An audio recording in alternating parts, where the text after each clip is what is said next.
Welcome all to Memphis International Raceway, just a few miles north of within the top 30 of the most popular cities in the United States of Memphis, Tennessee. Tonight, BPNR Division 2 completes their season at this quarter mile facility for the Graceland 120K. Joining me today for what could be the final time, I don't know about Tuesday, but Caleb Bevan returns in the booth once more. Yeah, well, I hope to be here Tuesday as well. Depends on my schedule at work, but yeah, today's probably going to be a pretty good race. I'm thinking that this track is going to provide a lot of close action. Take a look at the points hitting info. Not much to really look forward to, unfortunately, as Colin Teague heads into this race, 106 points ahead of Dragons, which clinches him the championship.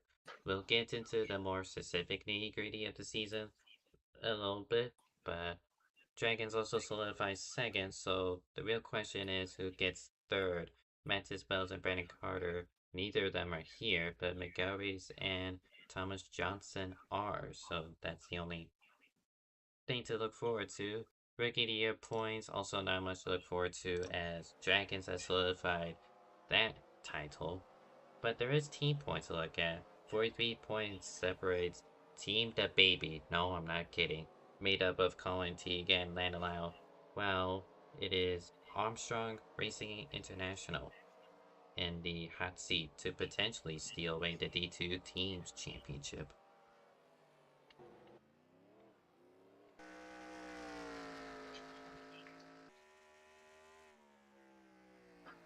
So as happy hour has pretty much begun, might as well take a look at the qualifying session. AGG on pole, Stevie Gibson also on the front row. Kalen, we saw these two in practice. They were the two quickest, and much like also practice, the only two drivers would be underneath the 24-second bracket. Yeah, I think that these are definitely going to be the ones to watch out for, but when you have guys that are this close in pace, sometimes it causes a bit of a stack up. They start racing really hard, and it manages to keep the third and fourth place car within touching distance. I think that's going to be something to look at and on the start of this race and see how cleanly the 18 gets away. If the 18 still has a 21 either on his outside or if he can do a switchback out of the exit of turn two and get to his inside, we might be in for an interesting few set of laps and some really hard laps. In row 2, we see Tala Aziz and Landon Lau, Thomas Troxel and Ruby Estes in row 3. Row 4 contains Skylar Den and Dragons. Row 5, Karen McGoways and Thomas Johnson. And row 6, Joe Shmuda and Colin T. Those are your 12 drivers competing in what is pretty much unfortunately the final D2 race of this season. It was originally scheduled to be at Tri-County, but with all the shenanigans that have been happening recently, including burnouts for most of the leagues.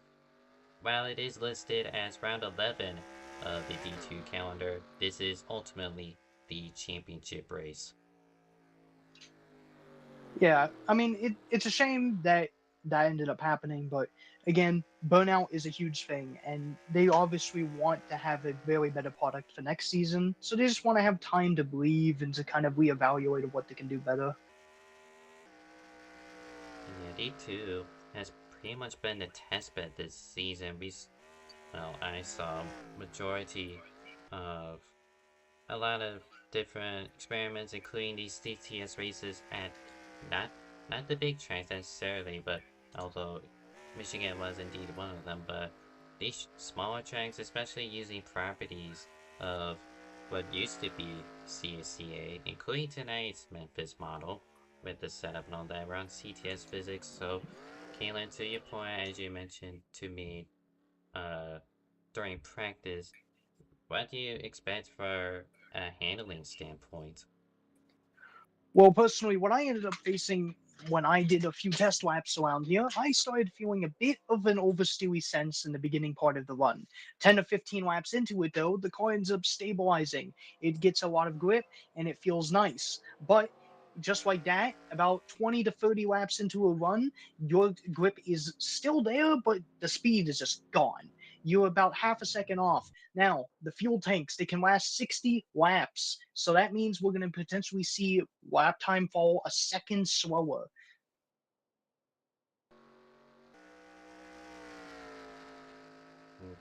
Mm. that, that's pretty much that. I have read this version before, but that was on Cup Physics, which with CTS physics being heavier, especially on the front end, it does ultimately help you stabilize in the mid corner. But for cut physics, at least from how I was driving it back then, especially in CSCA, it was just a handful through the corners. Yeah, especially right here, it kind of feels like if you entry like your entry is very light in the rear end, and then when you get to the center, you kind of don't have much front grip. But then on the exit, you kind of just plow out a little bit. It's a very big handful, but completely different. It's flipped over from Cup Physics.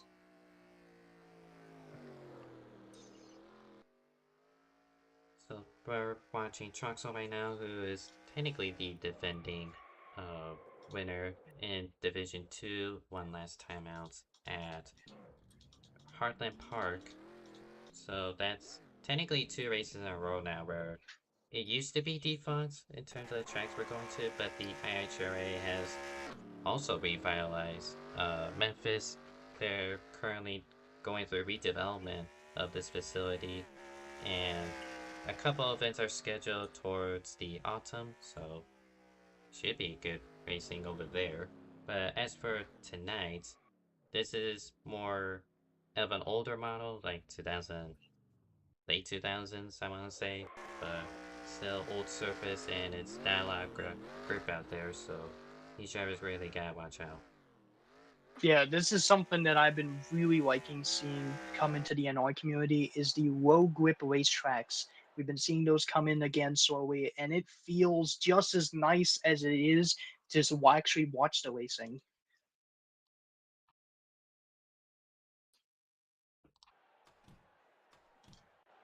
Second here.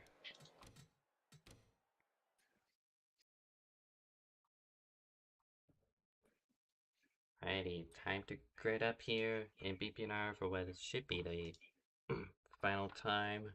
Again, I'll talk Yeah, now but more about the. Sorry, go ahead. so would you like to make a pick before the race begins on who you think's going to win?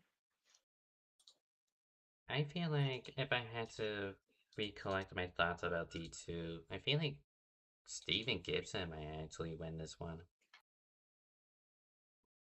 See, I 100% feel like they got Drivers, the speed, start but your look back to engine! Weil. Weil is always looking to flip the strategy on its head. Maybe he lucks out with a caution, or maybe he just is fast enough to keep up with the strategy. And it will be also interesting to see with lap times being a second a lap slower in the of like end of the run. Would it be more worth it to go two stop rather than one? That is up to the driver's hands. There's going to be 100 laps today for D2. The 105 you see is for overtime purposes if we need to come to it. CTS physics and overtime is a possibility as a pace car immediately dives into the pit lane. It is Gonzalez Green and Gibson leading us to the green. Free wide back there already. That is Trucks on the inside of Tyler Aziz trying to pounce for third place already, but Truxel backs up. Aziz gets ahead of Lau to secure third. Meanwhile, the leaders were side by side for a good while, but it's ultimately Steven Gibson who leads the opening lap. He did that on the outside too. That is honestly pretty insane. The outside around here is very slick.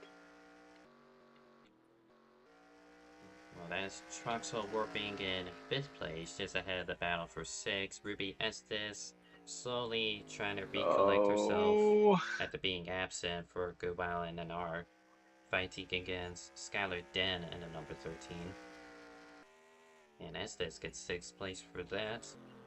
looks like the one's Wi-Fi has collected itself. So let's see if he can end up going on the attack on this 99.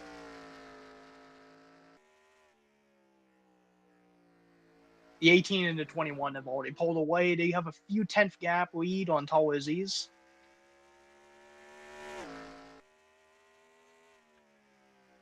I just been noticing something with EGG, not necessarily in terms of driving, but in relation to how he handles things. Like Heartland Park, I mentioned Troxel being one of the favorites over there. That's mostly because this 18 car here has been guiding him to making him faster on the roadies. And even tonight, during practice, he was helping out slower drivers like Shmuda, Dragons, and McGilvery's. He's trying to get them up to speed. So perhaps, maybe part of that burnout is because there's nothing else to prove for AGG. So maybe he's turning a different direction here. I think generally right now he's kind of just wanting to make the racing just better. I think he's kind of getting sick and tired of having to lap around some traffic who may not be as consistent with their inputs or anything. So he wants to help improve that, to make the racing better, to have a nicer, cleaning racing. I think that that is honestly pretty good, and it's honestly a huge turn of leaf from him. Doing similar things at IFAR as well, being pretty much the president over there as the league owner should. Gibson meanwhile gets the wall. He's going to defend inside of Gonzalez Green. Much as like Gibson tried, or got the lead actually, from the outside on the opening lap, Gonzalez Green trying to pretty much recreate that but unable to do so. One thing I'm also noticing these guys do, at least Steven Gibson in turns 3 and 4, he is shifting down the third. I don't know if that was just a weird moment or if he has been doing that as we get into turn 3 and 4. No, he stays in fourth. Yeah, Interesting. He was. that was more of a reactionary thing last time around. I wonder if he thinks that he can get better acceleration, but he's fuel saving. Like, yeah, he just downshifted again.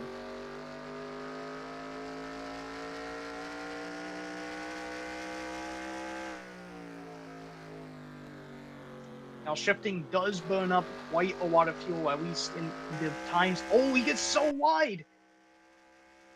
That allows AGG to slip through to the race lead as we're about to complete 10 laps here, but Gonzalez Green actually lets him back through. So, what was a temporary exchange, Gonzalez Green leading his first lap, and I got Steven Gibson back to the race lead. I think right now that 18, yeah, their lap times are nowhere near the lap times they usually be hitting. Like, they are hitting 24 threes right now, almost half a second slower than their qualifying laps. They are just, like, taking it so easy around here. Unfortunately, we lose the 94 Peugeot of Thomas Johnson with a engine failure. So we're down to 11 cars left on the circuit. Everyone else, meanwhile, kind of just single filed out. The closest we have is Estes, who's moved up to 5th place since we last checked in on them. Manlao down to 6th, and McGilvery 7th.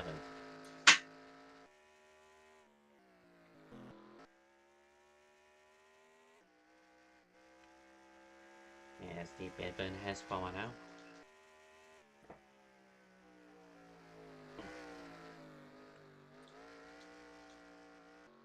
EGG getting real up close and personal to the rear bumper up to 21.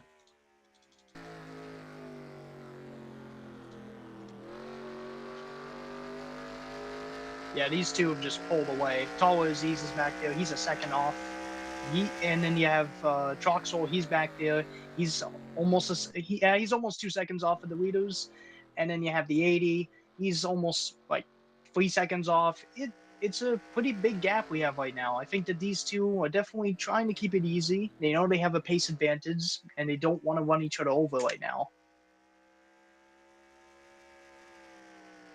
I guess back to the point with the decision to use third gear through the corners. Currently, Gibson is opting to do so. I thought it was just a one-time fluke when he had to go defensive against the 18, but no, it's being more of a consistent factor here.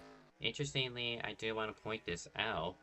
Turns 1 and 2 has a larger diameter than 3 and 4, so the straightaways, well, well, there aren't straight anyway. The turns 3 and 4 are a lot tighter than 1 and 2, so while I could see third gear working out in 3 and 4, I don't know about 1 and 2 personally. I think really he's probably just using third gear to get rotation through 1 and 2, but I don't know. I think that's gonna probably burn off a lot more fuel than it will actually help him. I think right now he's kind of thinking short term. He's wanting to think that a caution will come out and that he can end up hitting, get brand new tires, fill it up, stay ahead of the 18, and not really have to worry too much. But I just don't know if that's really a good strategy, because if this race does go green and we do get all 100 laps green, he's going to burn up a lot more fuel. How much fuel? We'll have to see.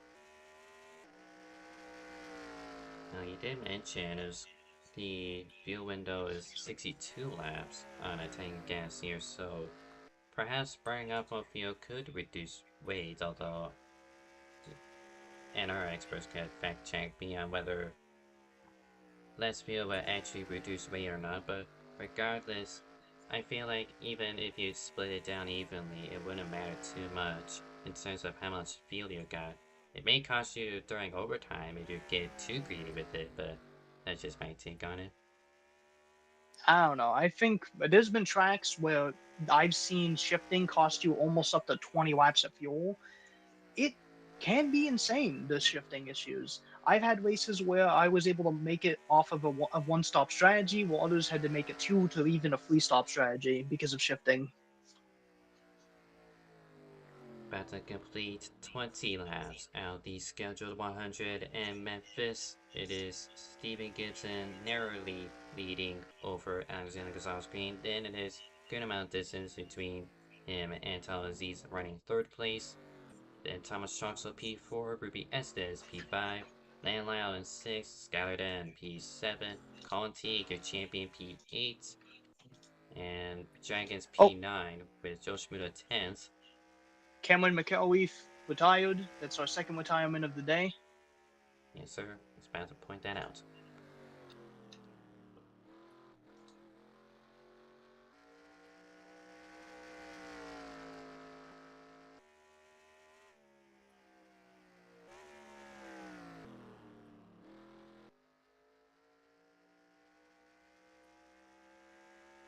So burning up fuel unnecessarily, Gibson currently is doing, leading current, and is going through the turns in third gear. HG meanwhile just sitting tight behind him, running fourth gear. Hasn't He's been in terms of lap times neutral with the 21.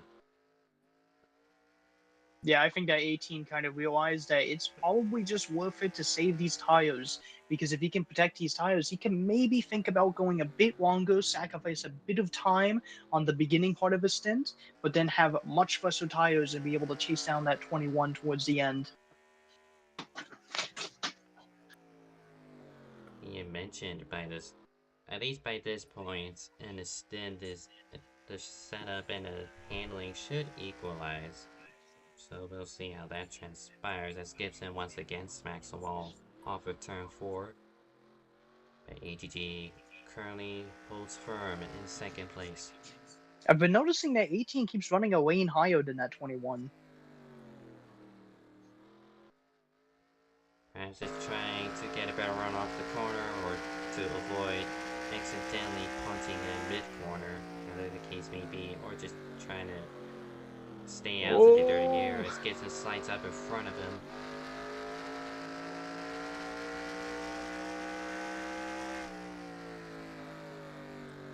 And up the road as you ride on board, couple lap cars up the road. How do these two negotiate with them? I think that these cars right here, I think they're just going to probably get out the way and not want to interfere with this. But lap traffic can play a huge factor. What lane to choose, what lane the leader chooses, how the leader gets by him. Does the lap car get tight on the exit of the corner? Does he brake too early than the leader's expecting? A lot of that is a huge factor when you are the leader. You got to think about everything, and it can end up throwing you off. You can get out of rhythm because you're thinking of all that.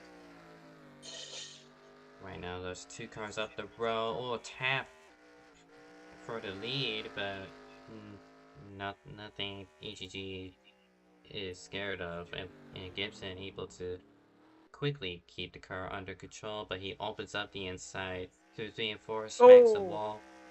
Oh, and that really almost looked like a hug as EGG trying to slide back up behind Gibson, but again, EGG currently just not opting to take the lead here, as many chances as he has gotten to get around the 21. He's just playing the long run, as you mentioned. Just save up the tires. Don't try anything. also look back at that 14. That 14 is now a second and a half back. A few laps ago, he was 2 seconds back. Maybe he saved up his tires. Maybe Steven has had to kind of deal with the 18 a bit. He's been a bit squirrely, so it's giving the 14 some clean laps to gain on them to keep that window open in case he wants to try anything. And it also caught traffic. Colin Teague, Europe D2 champion. The first to go one lap down, then there's Joe Schmuda up the road as well. 18 looks inside here. Doesn't have the speed to make it. He falls back in line.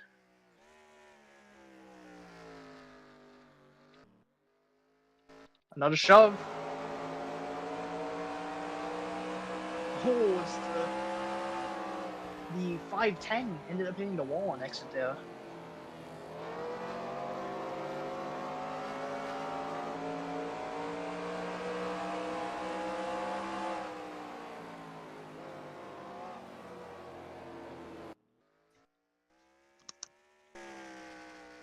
About to complete third distance as they negotiate through traffic. Gibson still narrowly leads over EGG. Oh, he's wide.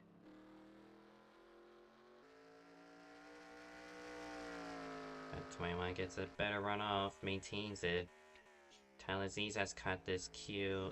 Now overtakes Colin Teague, but it's only Joe Schmuda separating between these two. Tala pretty much been the dark horse so far in this race. While we've been focusing on Gonzalez Green and Gibson, Tala has just been doing his own thing, saving his stuff. Hasn't broken into the 24 speed, or 23s rather. His best lap so far being a 24.17.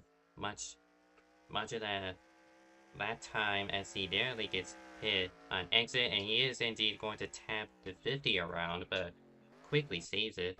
But back to my point, Tyler's just been consistently running in the mid-24s here, so he is definitely the biggest winner out of this first stint.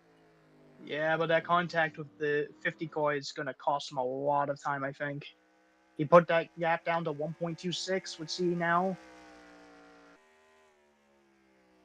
1.55, yeah. Huge time loss because of that. And 310s matters a lot on these short tracks. Is finally the 18 gets by Steven Gibson, exit of turn 2. And now it is Dragons who is next up to put a lap down here.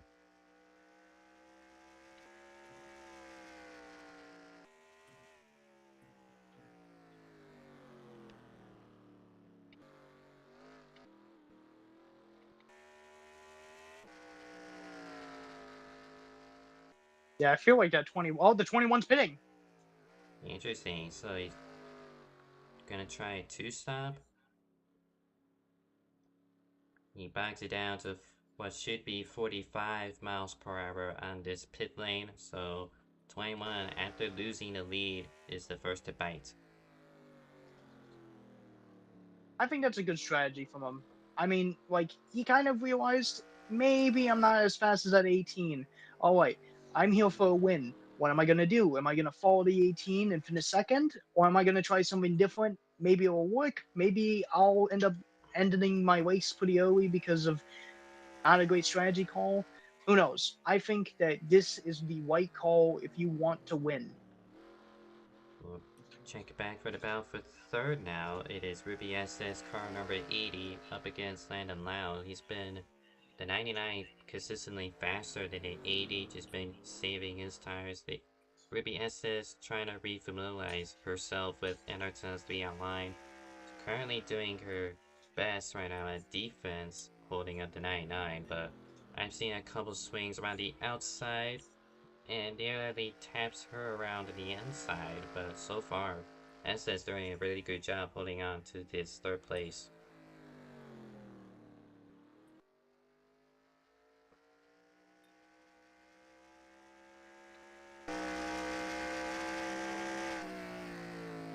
A 24-1 for the 21 right now. He is hauling. He's in lap traffic as well. I think that probably would have been a 23 if he didn't catch up onto the backs of those two lap cars. Now finally gets to the inside of Ruby Estes, still side by side the majority of this lap, and finally gets clear of Estes for third.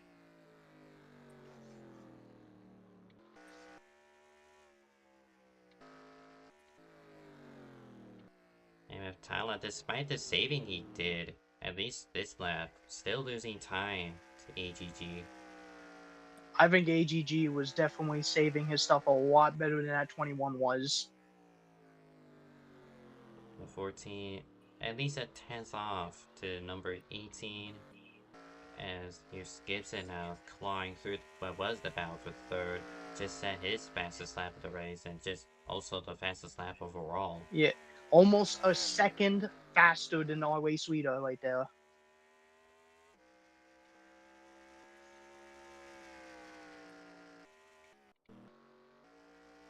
He's consistently been 6 to 8 tenths faster every lap. So, well, we'll see how that goes.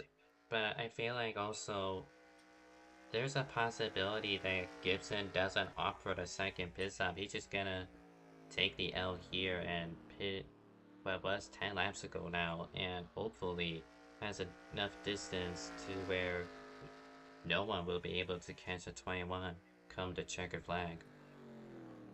That is a possibility, but with the shifting he's doing, I don't think it is possible.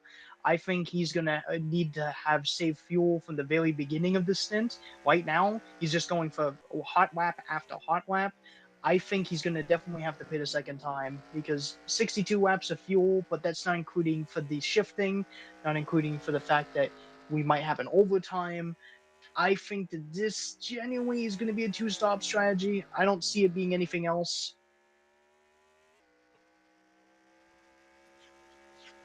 If 21 currently lucky dog position in the event a caution were to occur rather soon, but eventually he'll unlap himself, whether be it on the track or be it the leaders opting to pit here.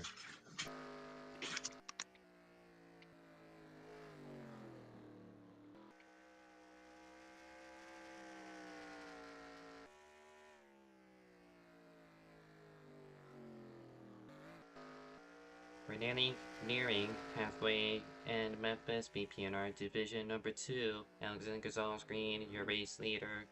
Gibson currently lapped down. The first driver to pit under green flag conditions, Talazi second place meanwhile. Lan Lao in third, Ruby Estes trying to fight back in fourth. Cut back to Skylar Den in fifth.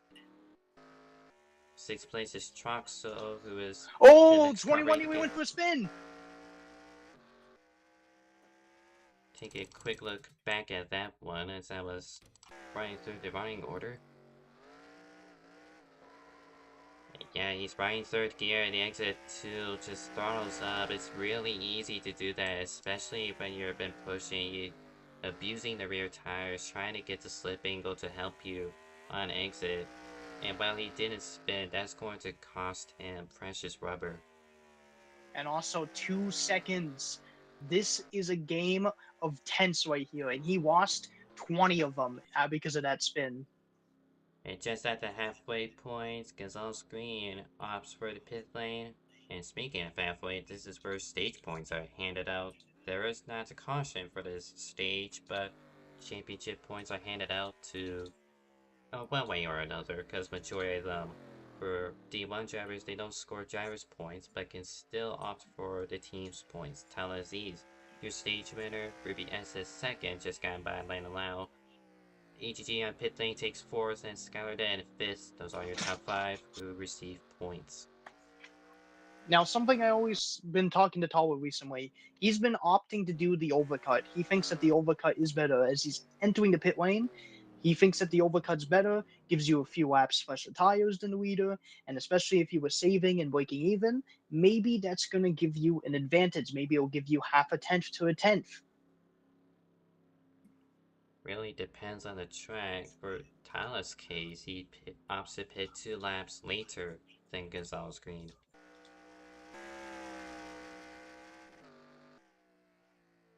And daily collision there, Troxel exiting the pit lane. Uplock nearly getting punted by AG, likely just to troll him, but it is what it is. No harm, no foul. Yeah, there's only a 6-second gap to that 21 and the 18. This might not be a good strategy in the end of the day. He would have had that 8-second cushion if he didn't have that spin, but even then, he was going to have to make up to like 25 seconds to beat the leader in the end. Is that just those 2 seconds? Oh, Joe Smuda. He went around. That's in the middle of turn 2 there, and he is going to tow it back to the pit lane.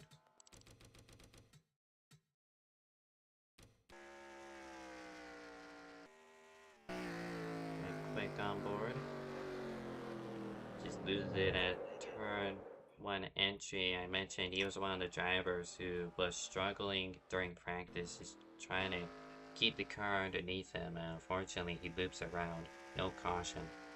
Yeah, no, that is so easy to do in that corner. It is a very difficult corner to try to keep it straight, keep it tidy. I had a lot of issues with it, so seeing that, it's not that big of a surprise considering just how difficult it is, especially on newer tires as well. And it's only 11 degrees of banking here in Memphis, so not necessarily flat, but not necessarily banked either.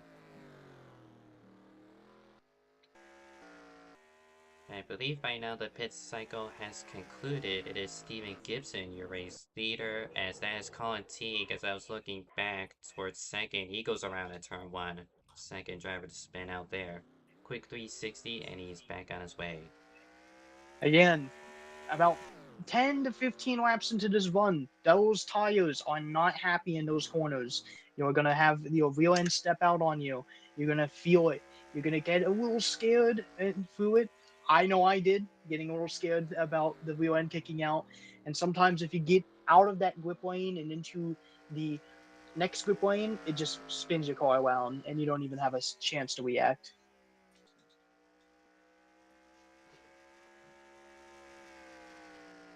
So as currently 5 seconds between the top 2, it's AGG gaining 3/10 on the 21 that time by trying to find third here. Tala quite a ways back, 11 seconds behind the race leader. Yeah, Tawa's always been a pretty cautious driver on the pit road. It's kind of costed him some lap time in the past when it comes to how cautious he is. I mean, I've I've seen it over the years. He will have a very good stint, but he's just a little bit nervous of pushing the limits of pit road, so he ends up going about a mile or two, which doesn't seem like a lot. By the end, that is a few seconds worth of like wow. And any mistake you make in pit lane, whether not optimizing pit speed, overshooting your pit box, your pit crew doesn't do a good job, that that tense loss on pit lane translates to full on seconds.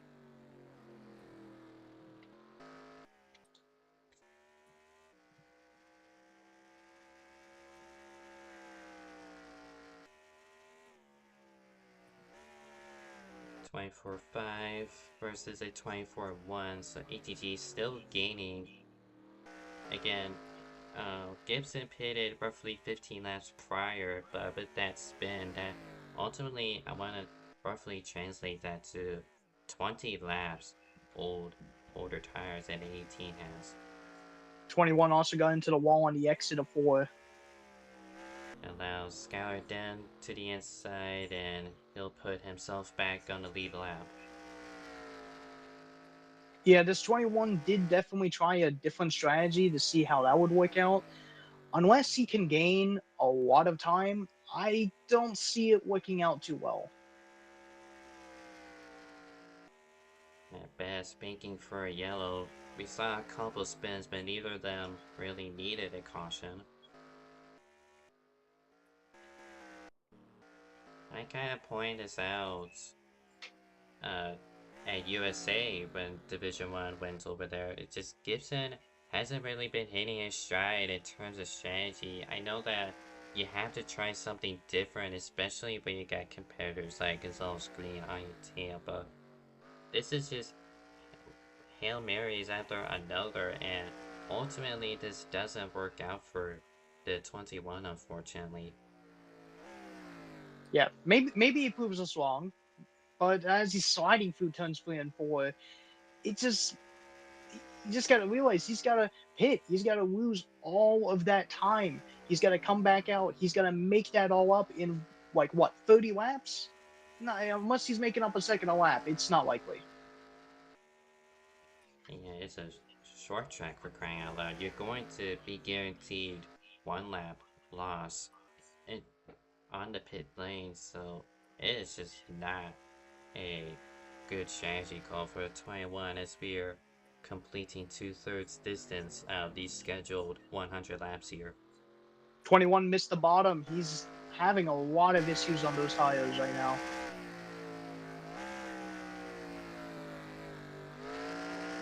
Yeah, he's just tight. He's just not even able to make the bottom of the track.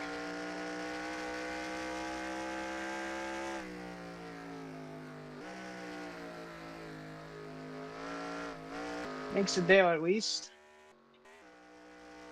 He hit a 25.0. The 18 hit a 24.5. He's now only a second and a half back. And that's half a second gain, so we're expecting the overtake within these few laps here.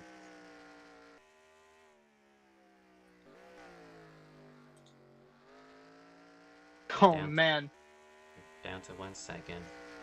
that 21 hit a 27.7. That 18 just hit a 24.2.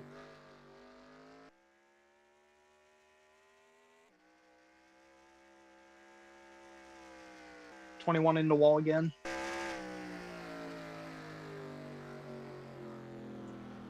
He's been abusing that white door. Trying to get use up every inch of the pavement here and not clap the wall doing so. AGT got a better run through the apex but couldn't go anywhere, so he's forced to sit behind Gibson for one more lap. Yeah, that's the frustration with these short tracks. Doesn't matter how fresh tires you have.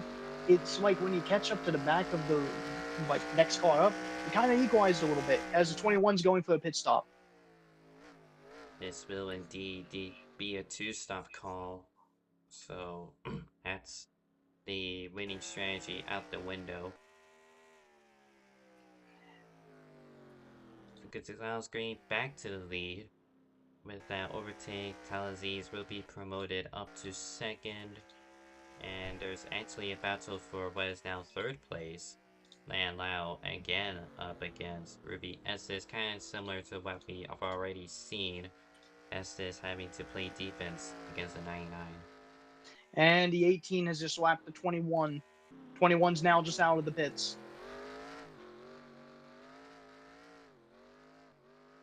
That 2 second loss, he's going to think about that. He's going to think about how much that hurt his tires because it was a 2 second direct loss, but it probably costed him seconds because of the tire life being exploded there.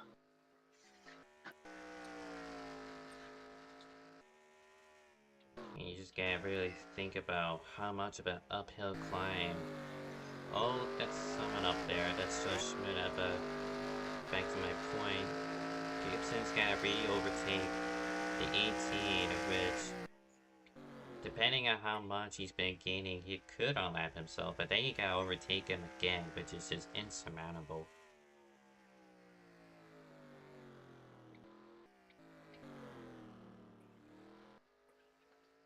14 is only 9 seconds back. He's lost quite a bit of time, but he's still a lot more further ahead of the 80 and the 99. I mean, this has been a pretty quiet race for 14, and at this rate, he should pick up a nice P2 from this. And he pitted 2 laps later than Gazelle's Green, although not really gaining too much. In fact, he's not actually gaining at all be between himself and EGG, so second place will have to do.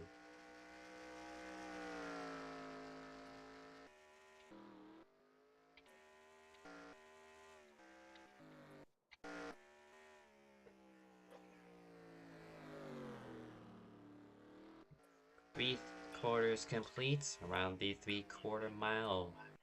Memphis International Raceway. AGG still leads over Talas East and Ruby SS third, with Lanlao P4, Scourden P5, final car on the lead lap, although we may see Steven Gibson on the lead lap soon, depending on whether or not he could overtake. Troxel P7, Colin Teague P8, Dragons P9, and Joe Schmuda 6 laps down in 10th place, 2 retirements of Garen McGelreys and Thomas Johnson.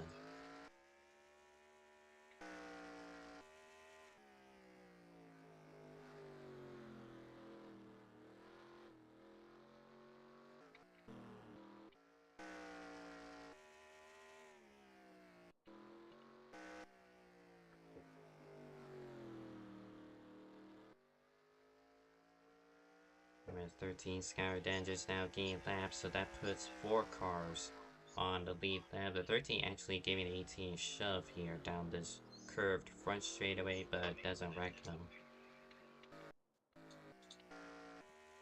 Yeah, the 18 just wants to have a bit more room, but it's a very aggressive way of doing that.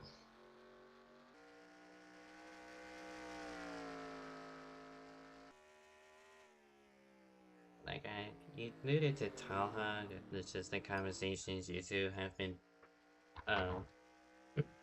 conceiving in terms of strategies and how much to push your tires. Even though it's 2 laps, it doesn't really make a difference here on a short track, but take this idea at like a road course. Like, it is very, while you do have the advantage out of the pit lane, in terms of the fall off, you could get that later than your competitor who opted to pit earlier. How greedy is it to just push it a little bit too far and ultimately end up on the same boat as your competitors? And that's Gibson actually spinning on the backstretch here, just doing twirls with the rears are effectively killed off, and he's going to be forced back down the pit lane, unfortunately. Yeah, I mean, we saw this happen to Dunn back at Watkins Glen. We just kind of saw that moment of just, yep, as he retired.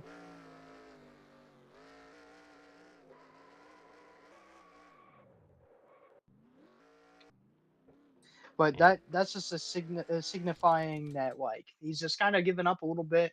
Can't blame him. He's kind of realized that the strategy he was hoping he could get working just wasn't the ideal strategy at the end. It's a shame to see though. so that goes off my pick, and honestly, I should have seen that coming. Just the bizarre strategies he's been doing lately, getting a little bit too ambitious, if you will. Well, Also, that well, go ahead. that 14, he's been losing a bit of time right now. His lap time was a 24.9. The leader's lap time was a 24.5. And I felt like, actually, now you speak of that, I feel like part of that for Tala's stoppage in terms of gain is because of the spin Steven Gibson had on the back straightaway, having to just play it safe through the smoke. But also Skyler Den also got up in his own self-spin. 2 separate accidents, so no caution for it, but still, you gotta still optimize your lap times, and being safe is ultimately your priority as a racer. Yeah, and to answer your question that you asked earlier, pushing the lap times and everything is going to hurt those tires. So when you stay out and you decide I'm going to overcut, you're gonna get out there. You're gonna have a lot of time loss. So you're gonna push the tires more than you would. You're gonna push them harder, thinking that you're gonna have that tire advantage until you realize by the end of it, you pushed your tires way too hard, and now the leader, who you had an advantage over, now has the advantage back in his hands.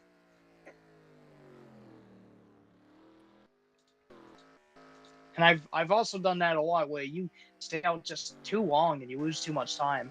Haven't lost races by it because I was nowhere near competitive enough to win those races, but I've lost some pretty important positions in the past. Yeah, fight for every position you can. Just not necessarily. It doesn't have to be a race winning strategy, but when you're trying to work your way up the running order, you just gotta take small steps. And majority of these races in an R is just you only got at very minimum one pit stop guaranteed, so there's not much you could really do. Track position via qualifying is your biggest winner here. Tyler, that doesn't mean Tyler didn't qualify too poorly. He qualified third. It's just that he didn't optimize his strategy.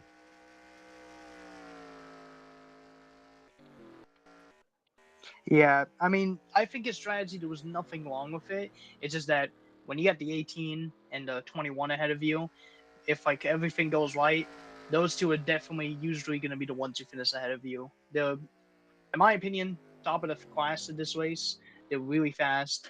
Tala is unfortunate where he's a good driver, but they're just great drivers. Currently 9 to go.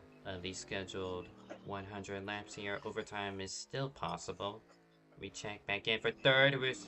Ruby S essentially hits the lap car of Joe Shimoda, and Lana Lau also getting involved.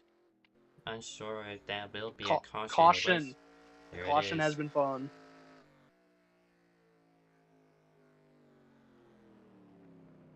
That that 50 car is destroyed. We'll have to see if he ends up going back out or if he just calls it. I mean, he's he's pretty much out of it right now. Unfortunately, he's he's about four laps off of the eighth place car, so wouldn't be too much to blame if he just wanted to kind of just take a moment just to believe and to just relax and watch the rest of this race.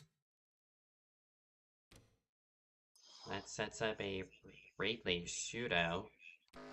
As not necessarily overtime yet, although that could be a possibility, but still got plenty of laps of the original regulation.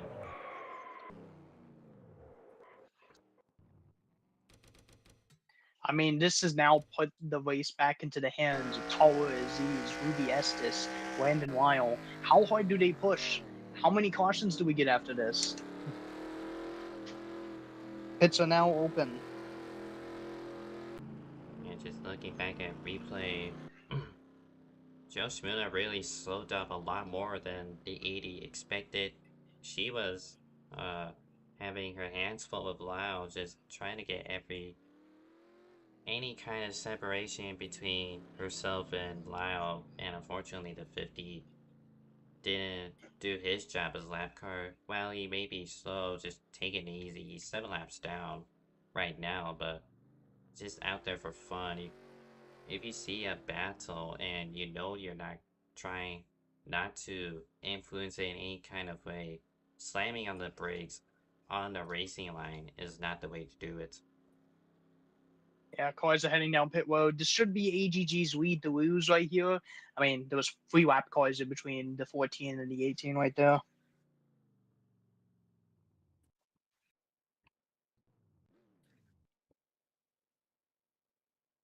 It should be a no-brainer for tire call, as even with the late race shootout, it's been 40 laps since the pit stop, 45 rather, around that range, but 2 times wouldn't be called there. Everyone opts for 4, AGG, and Talon Z's 1-2 off the pit lane.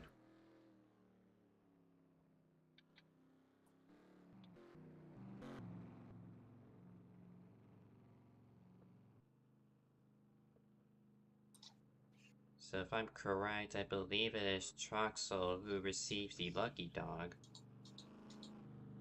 And everyone else having to go to the rear for their to separate the lead lap cars from the lap down cars.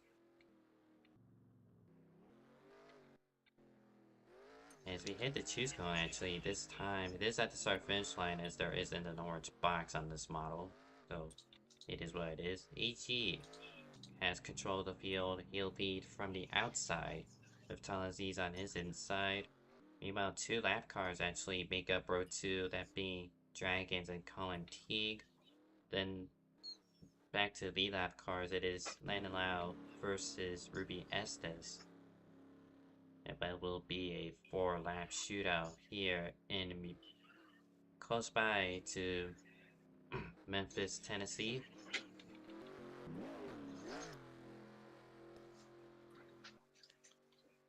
Yeah, we'll see how that outside lane works because that can sometimes give you a really good exit if the guy on your inside doesn't get tight and just walls you. Oh, 18 gets a huge jump. He doesn't even have to worry about that. Yeah, I was gonna bring up the start because remember, Stephen Gibson started the race on the outside and was able to lead the majority of the race doing so. And it has worked out for EGG in his favor as he's forced a slot into second.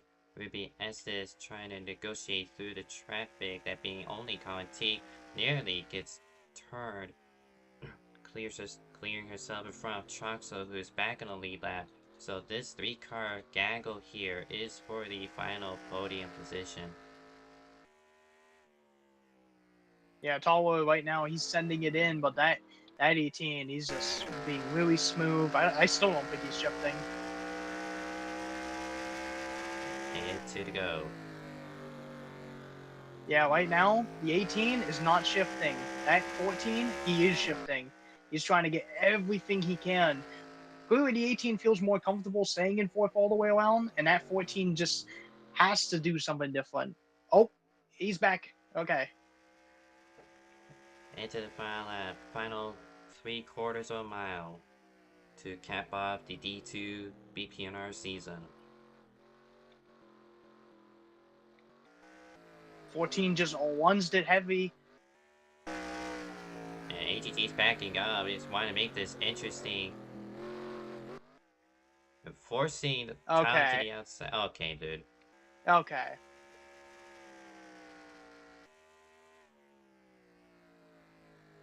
Well, I thought it would be interesting, but that's just wrong, man. That is wrong and should be looked at. That is ridiculous.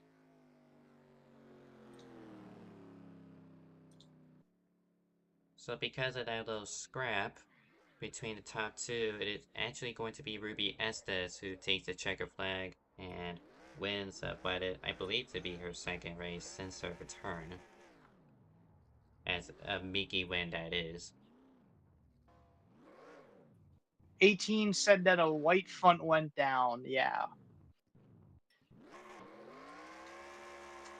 Uh-huh, sure. Hmm. Well, as if D2 it needed any more controversy, we unfortunately going to cap off the season with pretty much the most damning controversy at that. Yeah, that leaves a really bad taste in the mouth, you know? I gotta feel bad for Talwa. He was just wanting to have a good finish, like maybe a win, and then we just see the 18 just completely manipulate the race. I mean, we talked about him potentially turning over a new leaf, but it just seems like all that praise we gave him, it just you know just didn't ring out true.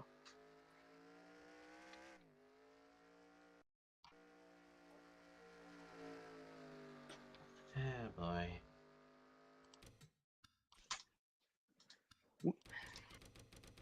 So it is nice to see Ruby in victory lane, even though it may not be under the circumstances anybody would hope for, but it's still nice to see her in there. Yep, she wins tonight at Memphis. AGG scored second place. Thomas Troxel third. Then Lau P4, Skylar Den in fifth. Talazese, unfortunate. P6, he should have been runner-up, but shenanigans beat shenanigans. Colin Teague, 2 laps down in 7th. Dragons P8, Joe Shmuda P9, and Steven Gibson is the most recent retirement in 10th after his spin at the back straightaway and ultimately losing the race in an abysmal strategy call. Meanwhile, McGilvery's and Thomas Johnson make up the final 2 retirements, 11th and 12th. Going to actually take a look properly at the final lap scrap between AGG and Tyler Aziz.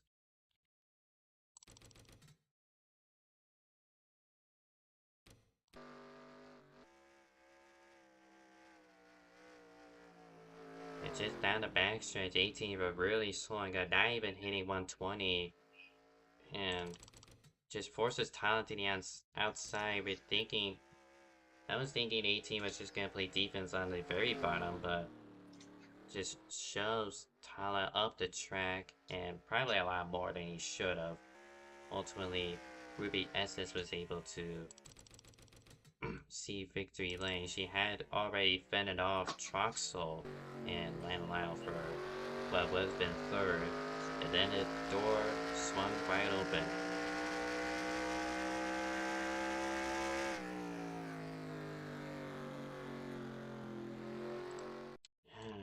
I hate, Yeah, hate this.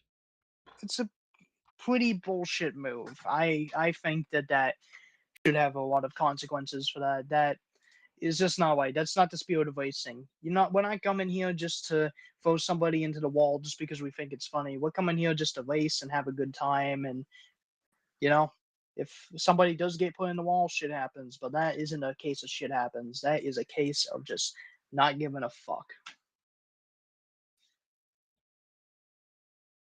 Well, then that pretty much wraps up D2, and well, I was gonna cap off stream, but we got a couple interviewees here. We're gonna start off with Ruby Assets here. User was moved to your channel. Ruby, do you got us? Yeah, you hear me?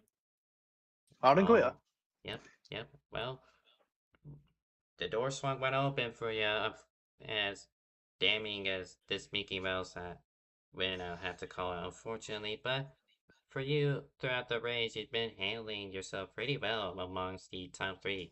Talk us through your race.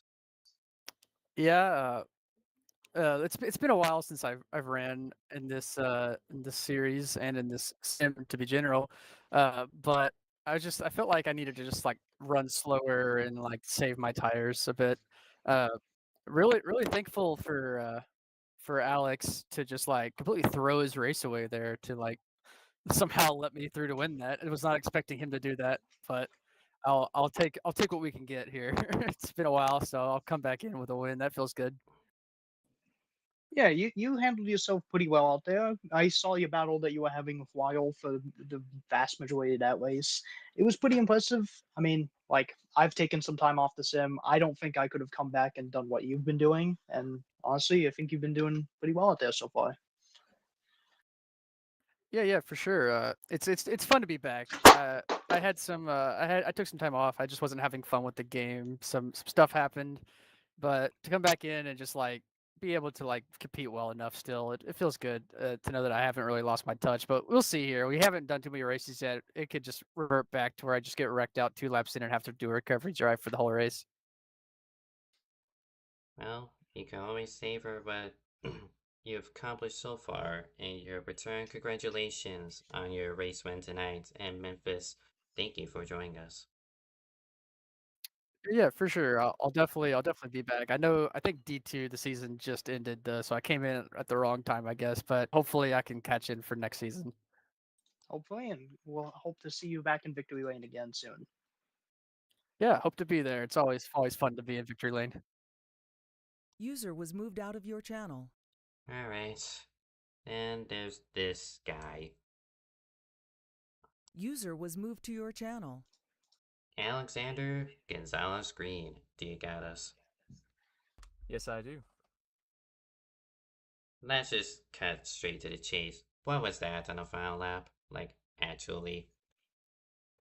I just had, I don't know, I felt like I fired off well, had Tala beat on the short run, and then coming into got the white flag, felt good in 1 and 2, was a little tight, and then just had an issue in 3, don't know what happened. Yeah, that issue must have also happened down the back straightaway as well. I mean, we saw you like 40 miles off the pace. Yeah, I mean, I just was worried because I couldn't get the car turn. If I didn't slow down, I was just gonna go straight into the wall. So just didn't want to cause a dangerous situation there. Yeah, not sure what happened. Yeah, very unsportsmanlike move. I think that is just not really fair to people. I think that's completely ridiculous and just way to ruin people's fun. That's funny because I would go back to Heartland Park a couple weeks ago where the same thing happened, and it didn't really seem to be the same tone. So that's funny that you Yeah, say well, that. that's crazy. I wasn't here at Hollywood Park, I'm so I not. couldn't I'm give not. that. I'm not. Oh, okay, yeah. So obviously that's not what I was talking about then. Well, I can speak on behalf of Kayla in terms of Heartland Park. Now, at least from what Troxel has stated in his interview between you two, it was more of like a coaching thing. This, meanwhile, between you and Talha, that was just more That's funny how egregious. it takes someone to have to explain it. That's not me, and that's taken as gospel. That's interesting to me. I will say, setup was a little tight. Had a great race with Steven. Not sure what happened. Not sure why he took a weird pit strategy. Obviously I don't want a race to end that way, but I don't know. Not sure what happened there. So. Well, we'll see how the admins react to this, and well, congratulations on your run-up finish, and I guess thank you for joining us. Yeah, of course. Thanks for the podcast, guys. User was moved out of your channel. Can we hang him?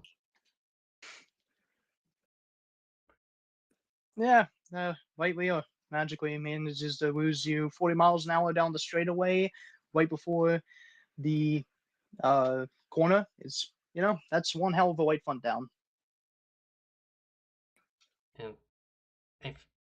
And I brought up earlier with this coaching and him saying the standards for IFAR. It's just damning that he's been what looked like he was cloaking himself in a path of righteous with his mentoring of Troxel last time out at Heartland and even earlier tonight, helping out the slower drivers get up to grips with this track. It's just to turn that facade into the really controversial finish we saw. It's like he's never changed as a racer.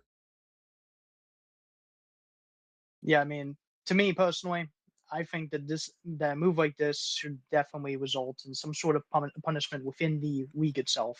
I think this just shows just a lack of care of like competition and fun, and I think that this is honestly just a stain on the league if they decide to not have it go punished. Because I get it's the end of this season, but in reality, what's stopping him from doing this in a D1 race? Like, Yeah, but it's just league owners just thinking they could do whatever. And admittedly, I've been guilty of just losing my head over other leagues not doing things how I envision it as an admin who's trying to put up the cleanest and great, but also fair racing product out there. But you'll see that tomorrow on the YouTube channel, as Kayla already knows what happened Monday night, but you'll get to see what the hell happened Monday night in Cars Truck Series. But that's for topic for a later date. Tomorrow, CCRS in Michigan. That'll be 8:25 Friday. It'll be streaming day once more. Budweiser also has in Michigan. That'll be covered 9 p.m. Gnarl begins season 18 from the Daytona International Speedway. That'll be 10 p.m. Essex has their season finale from Iowa at midnight. Then Saturday, Juan Fitty has their special event, the Firecracker 250, using 80s Cup cars at the Daytona International Speedway, a very dated version at that. It's currently not known what time qualifying will be, so 8 p.m. is the best I can make out based on their recent activities.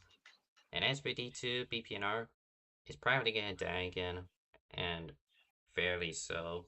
It's more just a reactionary thing at the start of the season, like drivers like Grave Prowler basically being a road hazard at round 2 of the season at Indianapolis. So if it doesn't come back this time round, I wouldn't be surprised. Yeah, I mean, we did see some progression of some drivers through D2. I mean, CTS physics is just so much easier to run than Cup physics at some points, especially on these short tracks. I feel like it's so much more forgiving than what we would see in Cup physics, and especially when we also look at the like intermediates. I mean, the intermediates, these cars just feel like they're planted and everything. So hopefully that these drivers, after learning how to keep their car at the limit, they can translate that to Cup physics. So the D2 as a whole, I rated it okay. Like there was the fun battle at Hoffman Park, then there was really at the season opener, Colin Teague able to win for the first time in 2.5 years in BPNR. That's a stat of a lifetime. But other than that, honestly, nothing really came out of this season, and unfortunately, this recent race has put a stain on D2 and his foreseeable future. But for D1, I feel like it's been a lot better. Yes, there's been some mishaps, including USA, and ultimately, I feel bad for Landon Lau, our primary race admin, Conti, the league owner outright. It's just there's just one more race for them to do, and it ultimately decides a championship. Dunlap, who should have won a championship in D1, he had it locked up pretty much a couple of weeks ago, ultimately opts himself out, so it's up to 3 drivers to secure it. That'll be streamed Tuesday at the Phoenix Raceway. I want to thank Kaylin for joining me once again. Hopefully, I shall see you Tuesday for that. So, but Budweiser on Friday, that'll be my next stream. So, until then, thank you, viewers, for watching, and I shall.